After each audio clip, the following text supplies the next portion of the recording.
Welcome to TaraElla Report Radio, where we revisit and rethink the fundamental classical liberal ideals and values for the 21st century. We will look at free speech, individual liberty, equal opportunity, civilizational values, economic policy, culture, and most importantly, maintaining a truly open-minded stance on everything. I hope you subscribe if you are interested. Today, I want to continue my discussion about the broader picture of classical liberalism and why the free speech movement isn't doing so well right now. I want to start by sort of responding to Cathy Young's recent comments on Dave Rubin in an article published on Quilette. Now, don't get me wrong, I still like Dave Rubin, and I'm glad that he seems to have finally taken on my suggestion to get Andrew Yang on his show. But Cathy Young, who is a journalist with lots of credibility, certainly made some very valid points about where our movement is going, and I think we ignore her at our peril.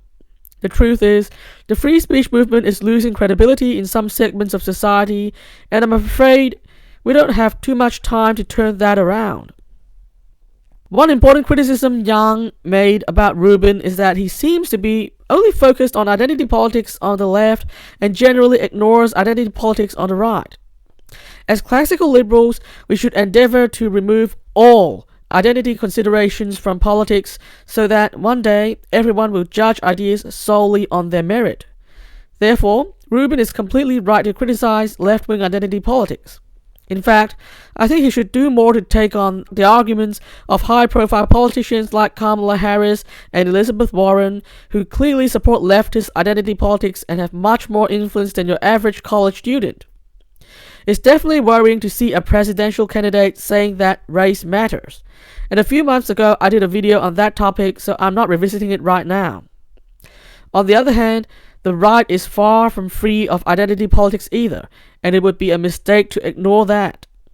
In fact, a big part of the right's whole brand nowadays is that they are the opposite of the SJW left, and if you define yourself against the SJW left, that's enough reason to vote Republican or conservative.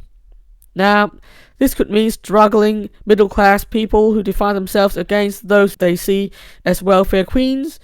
It could mean everyday working people who define themselves against Hollywood-style cultural elites. And it could even mean mainstream LGBT people who define themselves against a postmodernist activist establishment that pretends to speak for them, which I suspect Rubin can relate to. I know of people in each of these categories who support the right simply because of the aforementioned identifications. Now, this is clearly identity politics, even if it is a different kind to what we find on the left. I have yet to hear Rubin talk about this at all. Another criticism raised in the article is that some people in the free speech movement, as it stands, are too uncritical of ideas that are actually racist, homophobic, or otherwise pro-discrimination. This is reflected in Rubin's uncritical attitude towards his guests, some of whom have ideas that are clearly not compatible with the classical liberal demands of individual freedom, equality, and dignity. As I made it clear in my comments on the recent Stephen Crowder controversy, as classical liberals, we should uphold everyone's right to free speech without punishment. But we also have a responsibility to use our free speech to advance classical liberal positions in the free market of ideas. I made it clear that, while I strongly disagree with attempts to deplatform Crowder, I won't shy away from pointing out the damage to his own credibility his so-called jokes have caused, and why he is not a good example for classical liberals. I also strongly disagree with almost everything he has said about LGBT people and issues, and I'm recommitted to using my own free speech to argue for the case of acceptance and inclusion. My point is that we need to not just defend free speech itself, but also participate in the free market of ideas with our own conscience and our own passion if we are to be credible. What the free speech movement needs is more disagreements, more blunt comments, and more heated arguments. If Rubin is serious about being a classical liberal intellectual, I think he should be less afraid to upset his guests or even his audience because, well, the fact is that we disagree with each other a lot of the time, and since facts don't care about your feelings, we shouldn't withhold from saying something just because someone may get upset. After all, We wouldn't have a free market of ideas anymore if we had to care about others' feelings every time we wanted to say something. Finally, and this ties into the whole Rubin is too lenient on the right thing, we need to recognize the authoritarian tendencies on both sides.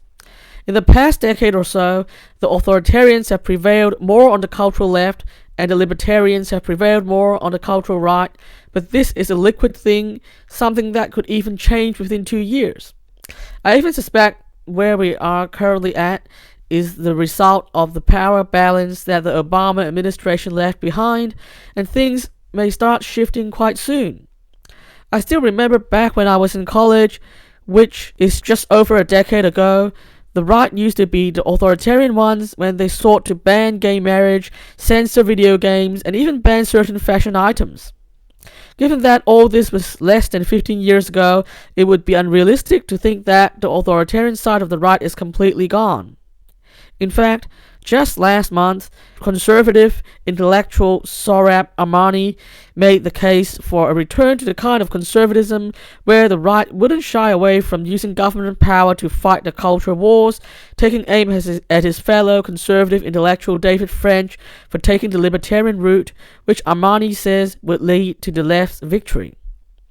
Quite a few prominent conservative thinkers have reacted positively to Ahmadi's piece, and I think it has been particularly well received in the religious right, the faction that was behind a lot of the right-wing authoritarianism during the Bush era. I think we need to keep in mind that the right isn't just Donald Trump, young internet libertarians, and free market never-Trumpers.